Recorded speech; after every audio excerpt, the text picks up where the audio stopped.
Alors, nous allons maintenant écouter Julien Chou, donc il a été question tout à l'heure, qui est maître de conférence à Paris-Ouest Nanterre, qui est un spécialiste d'Afrique-Jari, sur lequel il a beaucoup travaillé, mais qui est aussi, et c'est la raison de sa présence ici, membre de l'ANR NUMAPRES, qui, comme on l'a dit tout à l'heure, va prendre, disons, le relais de façon plus large, mais disons s'appuyer aussi sur les travaux de l'ANR Anticipation, ce qui permet d'avoir une généalogie des ANR, au moins en partie.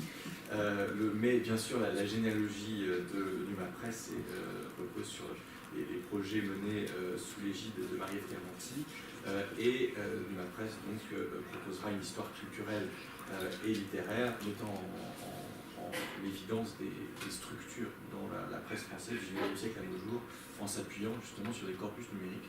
Et donc c'est un projet de grande ampleur qui ici va trouver une intersection avec celui de l'ANR Anticipation. Donc la question c'était à partir de cette base, qu'est-ce qu'on pouvait faire et comment croiser les données, comment tirer des analyses nouvelles d'une masse d'informations difficiles à penser sans le recours à l'ordinateur. J'ai regardé les différentes données disponibles et parmi ces données qu'il était possible de croiser, je me suis dit on va essayer de faire quelque chose avec les références intertextuelles dans les textes eux-mêmes. Qu'est-ce que ça peut donner comme outil ou angle ou biais d'approche nouveau pour parler de l'anticipation, de savoir de quoi les textes parlent et surtout à quels autres textes ils font référence. Alors mon hypothèse très rapidement ça a été que c'est peut-être à cet endroit-là qu'on va pouvoir trouver une forme de généalogie imaginaire des genres dans laquelle en fait les différents auteurs de récits d'anticipation se placeraient dans une lignée longue, puisqu'on va avoir des textes, vous voyez, Aristote qui apparaît, Platon, etc. On va voir ceux qui reviennent le plus souvent. Et peut-être qu'on va pouvoir croiser ces différentes références intertextuelles avec des différences génériques. Ça c'était l'idée. Je me disais peut-être qu'ils ne font pas de programme, c'est pas un genre qui va faire des programmes, c'est un genre qui va plutôt, on va guider le lecteur dans le genre par le biais de la collection, du périodique, des sous-titres, c'est ce que montrait Mathieu Tourneux dans son dernier livre. Alors s'il n'y a pas de texte programmatique qui explique comment le genre est né, peut-être qu'à travers indirectement les références intertextuelles, on pouvait découper des sous-genres ou découper et voir des phénomènes qui permettaient de faire justement une grande généalogie du genre et qu'il y avait peut-être une volonté de marquer un canon, un espace de lecture dans une sorte de positionnement littéraire cerné d'une certaine manière.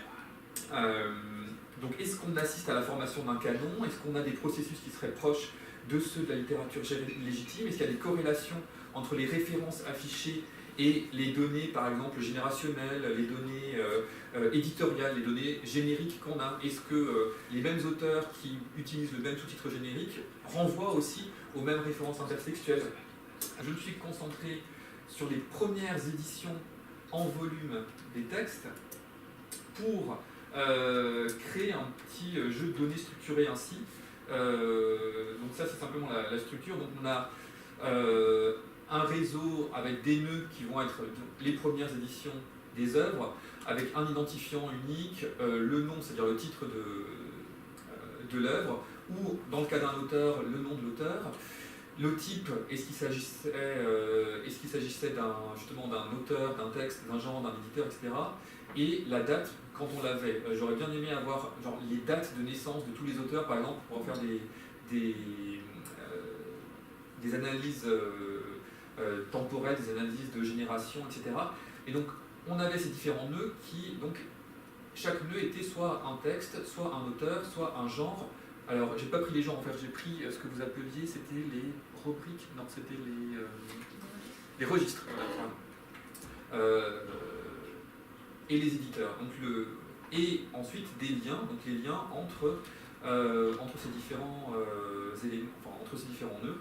Donc soit des liens d'autorité entre un auteur et un texte, soit des liens d'édition entre un éditeur et un texte, de généricité ou de référence. Donc un auteur, en fait, pouvait être...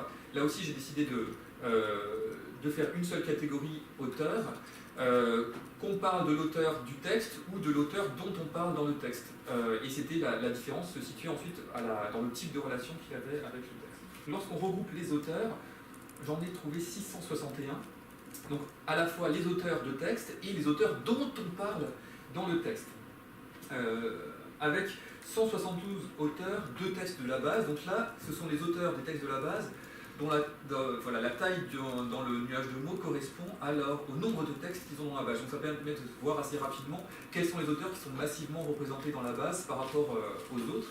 Même chose par rapport aux auteurs dont on parle dans les textes. Donc quels sont les auteurs qui sont massivement cités dans les textes? L'auteur qu'on cite le plus, c'est Homère. Il s'agissait d'intégrer dans des visualisations qui ne soient pas trop complexes ces différentes données. Donc j'ai gardé uniquement les nœuds auteurs, qui peuvent être donc soit auteurs cités, soit auteurs d'un texte, les premières éditions et les éditeurs. On a des éditeurs qui apparaissent tout seuls, avec les œuvres et les auteurs autour d'eux, et qui forment en fait des groupuscules un petit peu à part. Les auteurs qui apparaissent en grand sont les auteurs qui ont le plus de liens entrant vers eux, c'est-à-dire les auteurs qui sont le plus cités par les autres auteurs dans la référence. Donc ça permet de voir par exemple que ce qu'on voyait tout à l'heure, c'est-à-dire l'importance de certains auteurs comme Shakespeare, Hugo, etc. Mais le fait que c'est mis en relation permet de faire ressortir d'autres personnalités comme Verne, qui du coup est à la fois un auteur qui parle beaucoup des autres et qui en même temps on parle aussi beaucoup de lui dans la base.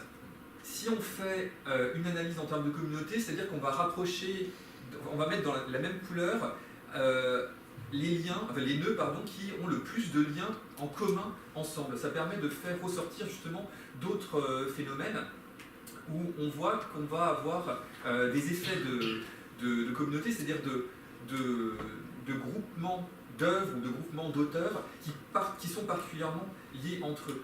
Là, ce sont les personnes qui sont citées. Donc là, j'ai vraiment mis en avant qui sont les personnes qui sont le plus citées pour les mettre en relief, avec aussi un phénomène de communauté.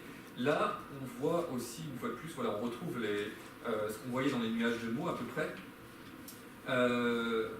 Et le fait que finalement, s'ils sont rapprochés dans la visualisation, c'est qu'a priori, ils sont cités par les mêmes personnes et ils vont avoir à peu près la même place dans l'espace global le champ, on va dire, de la littérature d'anticipation. Quand on fait l'inverse, qui cite, on se rend compte aussi rapidement que ce sont toujours les mêmes qui citent. Donc là, il n'y a que les auteurs où au moins 2 fois dans 2 textes différents ou 2 fois dans le même texte, on a une référence. Ça permet d'avoir une vie un peu plus propre, on va dire. Et une fois de plus, on voit la centralité finalement dans tout ça de Jules Verne, qui cite un petit peu tout le monde et qui donc finalement mange à tous les râteliers, on va dire, par rapport à d'autres qui vont se retrouver plus marginalisés parce qu'ils citent et ils ont des références très différentes. Les références valident plutôt des canons préexistants. On a les philosophes d'un côté, on a les romantiques de l'autre, la littérature classique, donc tout ce qui est Platon, etc. Là, ça va être en bleu par exemple, Virgile, Sophocle, Euripide, etc. Donc ce sont des sous-ensembles du canon classique qui ne sont pas redistribués, qui ne font pas l'objet d'une réflexion vraiment de la part des auteurs, lorsqu'ils le citent. Donc, il y a peu d'inventivité, sauf chez un petit nombre d'écrivains qui, au contraire, surjouent le name dropping, c'est Jarry ou c'est Verne, dans toutes les directions pour se singulariser. En tout cas, il y a une confirmation qu'on voit très nettement, c'est le rôle central de Verne, à la fois comme auteur citant et comme auteur cité, et le fait que c'est autour de lui que va vraiment la centralité du genre va pouvoir se créer, mais une centralité qui est tout de même en marge. On a des auteurs qui essayent aussi de créer autre chose, et je pense que c'est dans ces tensions entre ces différents tentative singulière d'imposer un canon et d'être la voix d'un genre que cette construction générique se fait.